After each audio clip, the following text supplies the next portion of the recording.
नमस्कार दोस्तों। Power star Pawan Singh के फिर से तबाही मचाने वाला गाना आ गया है आप लोगों के बीच में। मैं बता दूं, बहुत पावर स्टार पवन सिंह का गाना का इंतज़ार रहता है। आप लोगों का इंतज़ार हुआ ख़त्म।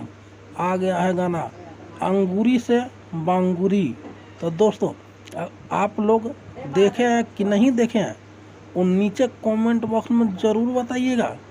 और दोस्तों, अगर आप देखे हैं वो भी बताइएगा कि आपका पावर स्टार पवन सिंह का गाना कैसा लगा आपको। अगर दोस्तों हमारा वीडियो अगर आपको अच्छा लगा होगा तो एक लाइक कीजिए, कमेंट कीजिए और चैनल को सब्सक्राइब कीजिए। ऐसा ही ताज़ा खबरें हमारे चैनल पे आपको मिलता रहेगा। मिलते हैं एक नेक्स्ट वीडियो में। जब तक के लिए मुझे आज्ञा दीजिए। धन्यवाद।